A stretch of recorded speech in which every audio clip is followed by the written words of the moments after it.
प्रिय खुदावंद की खूबसूरत और फतेहमंद नाम में लुब्ना गिल की तरफ से आप सबकी सलामती हो। और मैं शुक्रगुजार हूँ खुदा बाप के लिए जो अपने कलाम के लिए, अपने जलाल के लिए मुझे इस्तेमाल करता है। और मैं उसके खूबसूरत कलाम को आप तक शेयर करती हूँ ताकि आप कलाम को सुनकर बरकत पा सकर अपनी ज़िंदगियों को तब्दील कर सके।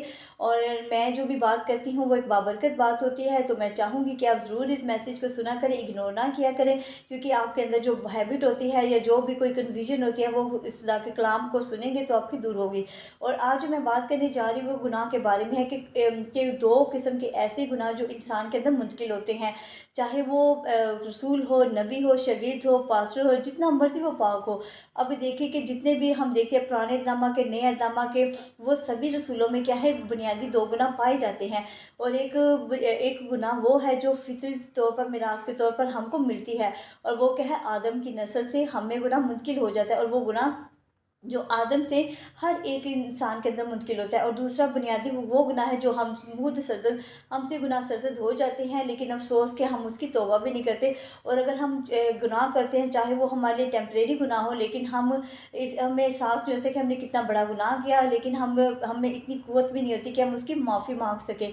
अब देखिए कि वो हम गुनाह करके भी इसको गुनाह नहीं समझते। और अगर हम देखें कलाम यकूब 2 बाब और उसकी 10 आयत में लिखा है, क्योंकि जिसने सारी शरीयत पर अमल किया और एक ही बात में खता की तो वह सब बातों में कसूरवार ठहरा।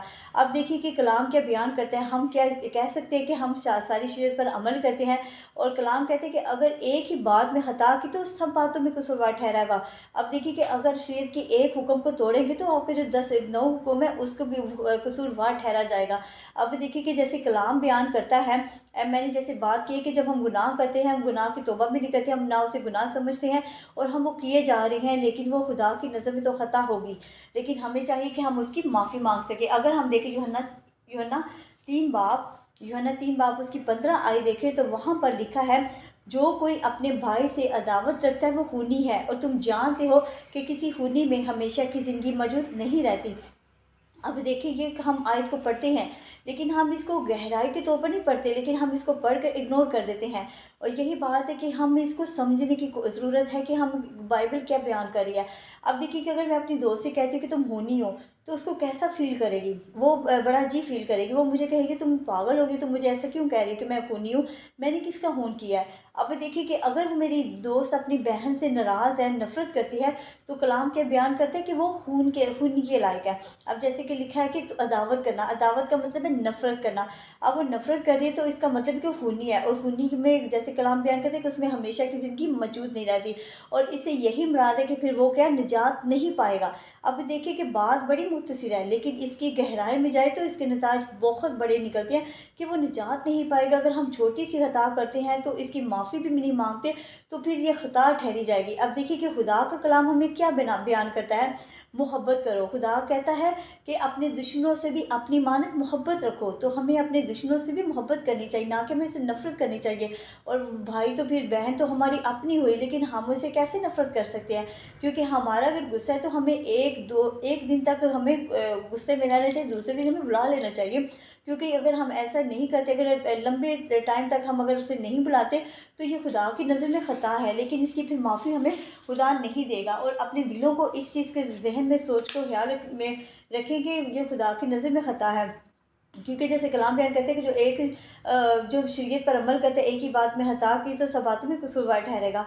तो हमें इन बातों को अपने जहन में रखना है। और दूसरी बात मैंने जैसे कहा है कि सिर्फ कि हर एक में एक बुनियादी गुनाह पाया जा सकता है, एक आदम की नस्ल से और एक खुद किए जो बुनियादी तौर पर हमसे गुनाह सरज़द हो जाते हैं, लेकिन हम समझते हैं कि हम बहुत पाक हैं, लेकिन हर एक में खता पाई जाती है। और अक्सर देखा जाए तो बहुत से बड़े बड़े पास्टर हैं जो एक दूसरे से जेलसी फील करते हैं, ये भी एक खता है, लेकिन वो क्या करते हैं, लेकिन इसको समझते नहीं।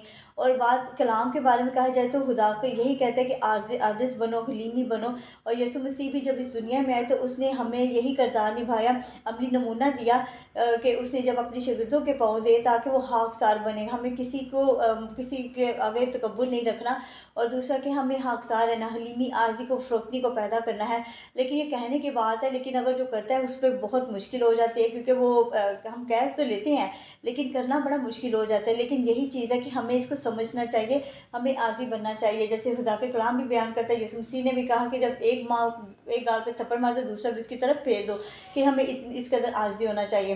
اب دیکھیے کہ کلام میں بیان کیا گیا ہے کہ یسوع مسیح کے بارے میں کہ وہی ایک واحد ایسی ہستی تھی جو ہمیں نجات دے سکتی تھی، کیونکہ وہ پاک تھی۔ اور یہ کلام بھی بیان کرتا ہے، عبرانیوں دیکھیں، عبرانیوں 7 باب کی 26 آیت میں لکھا ہے، چنانچہ ایسے ہی سردار کاہن ہمارے لائق تھا جو جو جو بے داغ، پاک، ریاکار تھا، ٹھیک ہے۔ اور اس میں کیا تھا کہ وہ گناہ گاروں سے جدا اور آسمانوں سے بلند تھا۔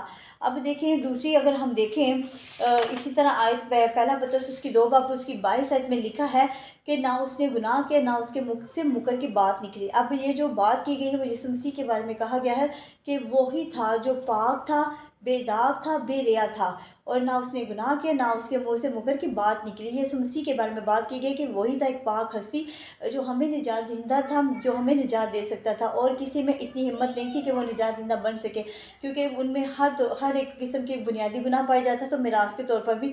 اس لیے یسوع مسیح تھا جو آدم کی نسل سے نہیں تھا، کیونکہ وہ روح قدس کی قدرت سے ہی پیدا ہوا تھا، جس کی وجہ سے وہ ہمیں نجات دے سکتا تھا۔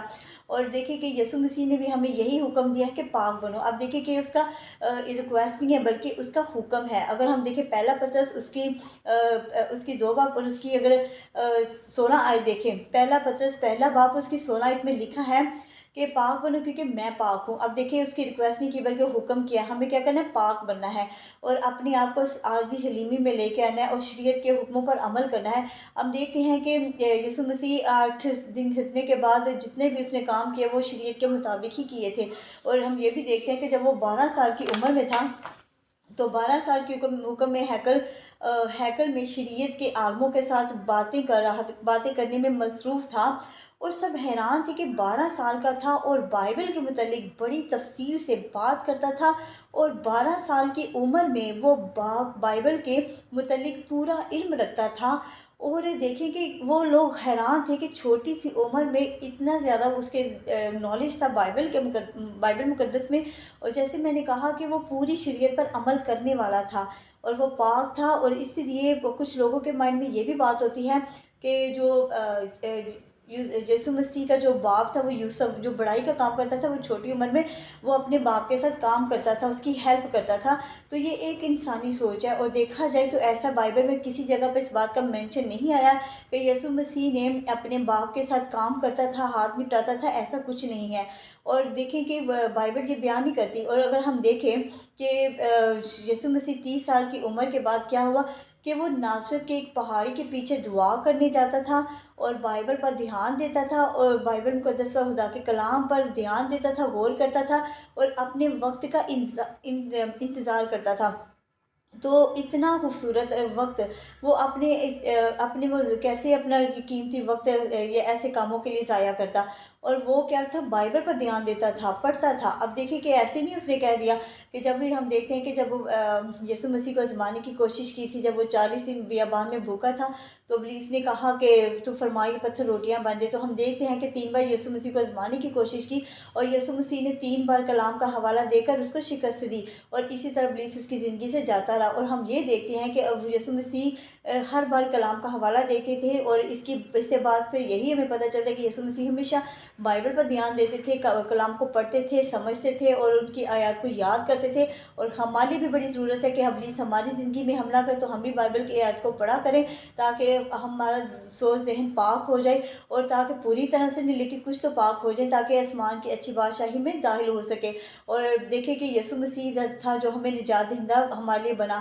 اور اگر دیکھیں متی 1 باب اور اس کی جیسے 20 آیت میں بھی لکھا ہے کہ وہ اس کے پیٹ سے پیدا ہوگا، روح قدس کی قدرت سے، جو کچھ اس کے پیٹ میں ہے وہ روح قدس کی قدرت سے ہے۔ اب دیکھیں کہ یسوع مسیح ایک واحد تھا جو روح قدس کی قدرت سے پیدا ہوا تھا، وہ آدم کی نسل سے نہیں تھا، جس کی وجہ سے اس میں کوئی گناہ منتقل نہیں تھا، اور وہ صرف روح قدس کی قدرت سے تھا، وہ پاک تھا، اور جس کی وجہ سے وہی ہمیں ہمارے نجات دہندہ بن سکا اور ہمیں نجات دے سکے۔ آج کی خوبصورت کلام کے لیے خدا مجھے اور آپ کو برکت دے۔ آمین۔